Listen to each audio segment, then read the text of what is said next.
Greetings, welcome to ATAX TV, a program dedicated to inform our viewers about taxes and financial services. Today we're going to talk about how you can establish a payroll system to your employees.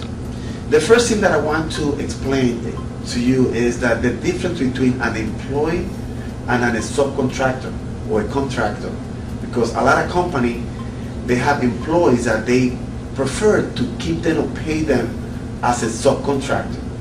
If you have people that are working and providing services to you as a business owner, and they are getting orders directly for you, they have a fixed working schedule, they work from 9 to 5 every day in a regular basis, and you pay them a fixed amount in a weekly or bi-weekly basis, those type of people are not a subcontractor, they are your employees.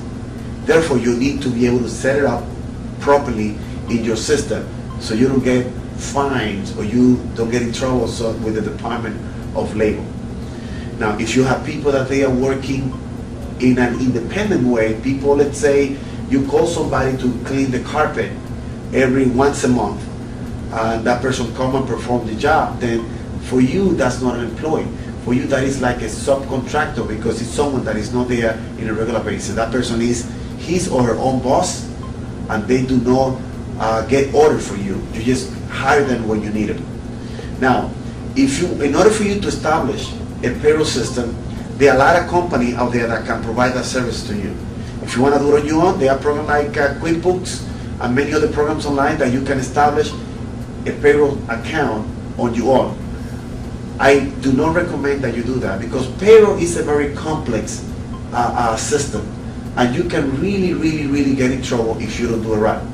The first thing that you need to remember is before you hire your employees or before you start hiring them, you need to be able to establish an account with the unemployment compensation and disability insurance. You must, and I will repeat, you must pay disability insurance and working compensation before you start hiring and paying employees. This is in case they get hurt and there is an accident in the job, in the company. It is the law, and you do not want to have problems with the Department of Labor. Second of all, you have to remember that out of every paycheck, there are some tax liability that have to be covered.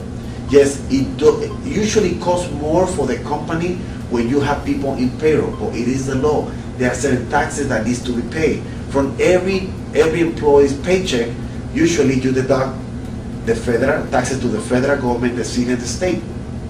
But besides that, there is a 6.2% that is deducted for Social Security. This is when the employee retired. And there is also a 1.45% for Medicare that have to be paid from each employee check. This is also when they retire. Now, the same amount the company have to pay for that. Those are called payroll taxes. The company had to pay the 6.2 and the 1.45 also to the government. In reality, it costs more for the company to have people in payroll, but it is the right thing to do. And usually, I like to also advise that if you can also have the possibility to establish right now the way things are, if you can also help establish a health system, which is another topic that we're going to talk in another program, that will also complement to have employees happy. So establish a payroll services as soon as possible, do it right, do it well, and I'll see you next time.